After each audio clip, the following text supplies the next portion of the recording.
ఆదిదేవ నమస్తుభ్యం ప్రసీద మమ భాస్కరం దివాకర నమస్తుభ్యం ప్రభాకర నమోస్తుతే.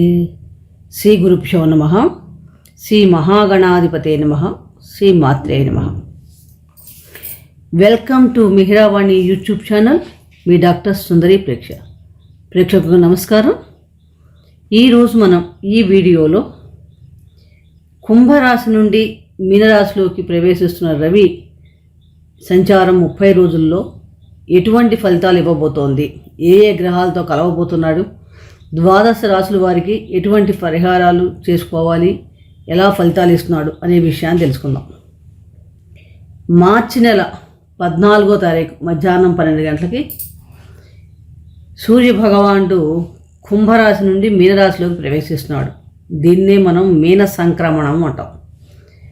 మనకి ప్రతి నెలా కూడా ఒక సంక్రమణం ఉంటుంది. అంటే రవి భగవానుడు ఒక రాశిలో 30 రోజులు ప్రయాణం చేస్తాడు. ఒక రాశి నుంచి ఇంకొక రాశికి మారటాన్ని మనం సంక్రమణం అంటాం. ఇప్పుడు జరిగే సంక్రమణం మీన సంక్రమణం, అంటే మీనరాశిలోకి రవి ప్రవేశం. ఈ మీనరాశిలోకి సంక్రమణం ఈయన రవి భగవానుడు మార్చి 14 నుంచి ఏప్రిల్ 13 దాకా కూడా మీనరాశిలో సంచారం చేస్తూ ఉంటాడు. ఈ 30 రోజుల సమయంలో రవి భగవానుడు గురు నక్షత్రమైన పూర్వభాద్ర 4వ పాదం మీద, అలాగే శని నక్షత్రమైన ఉత్తరాభాద్ర 4 పాదాల మీద, బుధ నక్షత్రమైన రేవతి నక్షత్రం 4 పాదాల మీద కూడా సంచారం చేస్తాడు. రవి మీనరాశిలో ప్రవేశించే సమయానికే మనకు అక్కడ బుధుడు రాహు కూడా సంచారం చేస్తున్నాడు. రాహు మాసం అంతా కూడా మీనరాశిలో సంచారం చేస్తాడు. బుధుడు 25 దాకా కూడా మీనరాశిలో సంచారం చేస్తున్నాడు. ఈ సమయంలో ఈ రవి భగవానుడు బుధ రాహులతో కూడా ఈ సంచార సమయంలో సంయోగం చెందబోతున్నాడు. జ్యోతిష్ శాస్త్ర ప్రకారం మనం చూసినప్పుడు రవి అంటేనే గ్రహరాజు, సూర్యుడు. ఆరోగ్యం భాస్కరాదిచ్చేజ్ అని మనందరికీ తెలుసు. అంటే సూర్య శక్తి ఈ భూప్రపంచం మీద పడటం వల్లనే మనందరం మానవ యొక్క సృష్టి జరుగుతోంది. అలాగే ఉత్పత్తి ధాన్యం ఉత్పత్తి కానీ ఏవైనా ఉత్పత్తి జరగడం, ఆరోగ్యం, ఇవన్నీ కూడా సూర్యభగవాన్ మనం ప్రధాన కారకత్వంగా కూడా చెప్పుకోవచ్చు. ఈయనకి అగ్నితత్వ గ్రహం, సూర్యభగవాన్ అగ్నితత్వ గ్రహం. మేషరాశిలో ఉచ్చస్థితి పొందుతాడు. అలాగే సింహరాశి స్వక్షేత్రం మూల త్రికోణం కూడా. రవి కారకత్వాలు గమనించినప్పుడు మనకి ముఖ్యమైన కారణం పితృకారకత్వం ఎక్కువగా ఉంటుంది. అలాగే అధికారం, ప్రభుత్వం, గవర్నమెంట్ సంబంధించిన పనులు కానీ, సంతానకారకత్వం, పుత్రకారకుడు, ఆరోగ్యం, హార్ట్కు సంబంధించిన విషయాలు, అలాగే లోహాల్లో రాగి లోహం, ధాన్యాల్లో గోధుమలు, ఎరుపు రంగు, వీటన్నిటికి కూడా ఈయన కారకత్వం వహిస్తాడు. సహజంగా ఒక పవర్ కావాలన్నా, అధికారం కావాలన్నా, పదవులు కావాలన్నా, గవర్నమెంట్ ఉద్యోగాలు కావాలన్నా మనకి కూడా సూర్యభగవాని అనుగ్రహం ఉండాలి. ఈ మీనరాశి అన్నది జలతత్వ రాశి. భచక్రంలో 12వ రాశి, ద్వాదశ రాశి. అంటే ఒక సంవత్సరం తర్వాత మళ్ళీ మీనరాశిలోకి ప్రవేశిస్తాడు అని అనుకోవచ్చు. ఈ మీనరాశి అధిపతి గురువు. అంటే జలతత్వ రాశిలో అగ్నితత్వ గ్రహం ఎలాంటి ఫలితాలు ఇస్తుంది? సహజంగా అగ్నితత్వ గ్రహం జలరాశిలో అంత ఎక్కువగా ఫలితాలు ఇవ్వకపోవచ్చు. కానీ ఈ 30 రోజుల్లో బుధుడితోనూ రాహుతోనూ కూడా సంయోగం కావడం వలన ఎవరి వ్యక్తిగత జాతకంలో అయినా సరే రవి మిత్రుడై ఉండి అనుకూల స్థానాల్లో కనుక సంచారం ఉండుంటే కనుక, పొజిషన్ పొంది ఉంటే కనుక వారికి కొంచెం మంచి ఫలితాలు రావడానికి అవకాశం ఎక్కువగా ఉంది. మార్చి 14 నుండి ఏప్రిల్ 13 వరకు ఈ మీనరాశిలో రవి సంచారం ద్వాదశ రాశుల వారికి ఎటువంటి ఫలితాలు ఇవ్వబోతుంది, అలాగే అనుకూలతలు పెరగాలంటే ఎటువంటి పరిహారాలు చేసుకోవాలి అనే విషయాలు మనం ఒక రాశి వైజ్గా తెలుసుకుందాం. మేషరాశి. మేషరాశి అంటేనే అశ్విని నక్షత్రం 4 పాదాల వాళ్ళు, భరణి నక్షత్రం 4 పాదాలు, కృత్తికా నక్షత్రం 1వ పాదం చెందిన వాళ్ళు మేషరాశి వారు అవుతారు. రాశ్యాధిపతి కుజుడు. మేషరాశి వారికి రవి సంచారం పంచమాధిపతిగా ఉన్నాడు. ఈ పంచమాధిపతి రవి వ్యయస్థానంలో అంటే 12వ రాశిలో సంచారం చేస్తున్నాడు.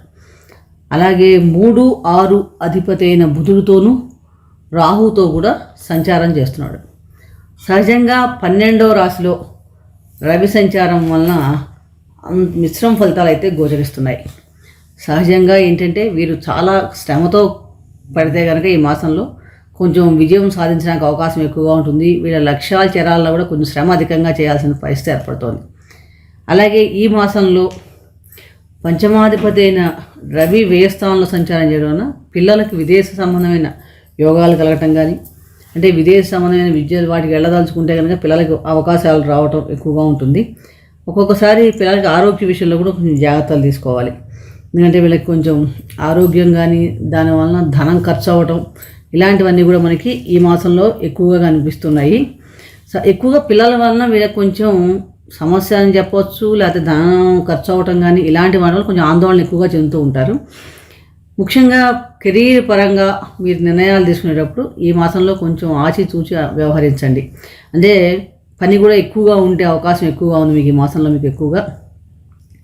అలాగే ఒక్కొక్కసారి మీ పోటీదారులు, వ్యాపారస్తులకు కానీ, ఎవరికైనా సరే పోటీ పరీక్షలకు అటెండ్ అయ్యే వాళ్ళకి కానీ కొంచెం తీవ్రమైన ఒత్తిడి ఉండే అవకాశం కూడా అవకాశం ఎక్కువగా ఉంది.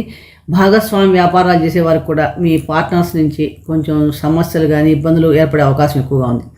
అలాగే జీవిత భాగస్వామితో కూడా కొంచెం అంటే చిన్న చిన్న మనస్పర్ధలు రావటం కానీ, ఇలాంటివన్నీ కొంచెం దూరంగా ఉద్యోగపరంగా కానీ వీటిపైన దూరంగా ఉండే పరిస్థితి రావటం కానీ, ట్రాన్స్ఫర్లు అవ్వటం కానీ, ఇలాంటివన్నీ అవకాశం ఎక్కువగా ఉంది. అలాగే నిద్ర పట్టకపోవటం కూడా మనకి ఈ మాసంలో ఎక్కువగా కనిపిస్తోంది.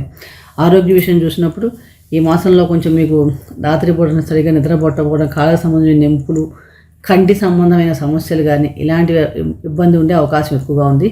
ముఖ్యంగా మీ పిల్లల ఆరోగ్య విషయంలో కూడా ఈ మాసంలో చాలా జాగ్రత్తగా ఉండాలి. మీరు కూడా ఆరోగ్య విషయాల్లో కొంచెం మనం ఈ సమయంలో చాలా మటుకు మనం చాలా జాగ్రత్త కేర్ తీసుకోవాలని చెప్పవచ్చు అనమాట. అలాగే చిన్న చిన్న ప్రయాణాలు ఉండే అవకాశం కూడా మనకి ఎక్కువగా ఈ మాసంలో కనిపిస్తుంది. చిన్న ప్రయాణాలు కానీ, తోబుట్టువులతో కానీ, ఇరుగు పొరుగు వారితో కానీ కొంచెం అంటే వారితో కొంచెం కమ్యూనికేషన్ చేసేటప్పుడు కొంచెం జాగ్రత్తగా ఉండాలి. ముఖ్యంగా ఈ సమయంలో మీకు ఈ ట్రాన్సిట్ సమయంలో ఎలా ఉంటుందంటే ఒక్కొక్కసారి కొంచెం ఛాలెంజెస్గా ఉంటుందని చెప్పవచ్చు. కొంచెం సవాళ్ళు కానీ, ఛాలెంజ్ ఎక్కువ ఉండే అవకాశం ఎక్కువగా ఉంది. తోటి ఉద్యోగస్తులతో కూడా మన కమ్యూనికేషన్ వల్ల కానీ దేనివల్ల కొంచెం అపార్థాలు వచ్చే అవకాశం ఉంది. కాబట్టి ఇక్కడ ఈ విషయాల్లో కొంచెం జాగ్రత్తలు తీసుకోండి.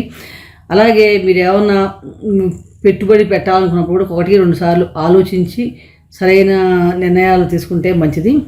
ముఖ్యంగా ఏంటంటే ఈ మాసంలో మీకు ఆరోగ్య విషయం 12వ స్థానం హాస్పిటల్ కనిపిస్తుంది. కాబట్టి ఆరోగ్య విషయంలో సంబంధమైన బంధువులకు కానీ, తోబుట్టువులకు కానీ, లేకపోతే మీ పిల్లలకు కానీ ఎవరికైనా సరే ఆరోగ్య సమస్యలు ఏర్పడే అవకాశం ఎక్కువగా ఉంది. కాబట్టి ఇక్కడ ఈ మాసం మొదటి నుంచి కూడా ఆరోగ్య విషయంలో కొంచెం జాగ్రత్తగా ఉండండి. ఈ మాసంలో మీకు మంచి అనుకూలమైన ఫలితాలు కలగాలంటే కనుక ప్రతిరోజు కూడా చక్కగా సూర్యారాధన చేసుకోవడం, ఓం భాస్కరాయ నమః అనే మంత్రాన్ని వీలైనసార్లు జపించడం, విష్ణు సహస్రనామ స్తోత్ర పారాయణ ప్రతిరోజు కూడా ఎంత వీలైతే కనుక అంత చేయగలిగితే కనుక ఈ మాసం అంతా కూడా మీకు మంచి ఫలితాలు కలుగుతాయి. కుదిరితే కనుక ఆదివారం నాడు గోమాతకి గోధుమలు నానబెట్టి తినిపించండి, లేకపోతే దానం చేయండి. మరొక రాశి గురించి మరొక వీడియోలో తెలుసుకుందాం. ఈ వీడియో మీకు నచ్చినట్లయితే లైక్ చేయండి, షేర్ చేయండి. సబ్స్క్రైబ్ చేసుకోకపోతే సబ్స్క్రైబ్ చేసుకోండి. రాబోయే వీడియోల్లో మనం క్రోధీనామ సంవత్సర ఫలితాలు కూడా తెలుసుకునే ప్రయత్నం చేద్దాం. సర్వే జనా సుఖినో భవంతు. శుభం భూయాత్.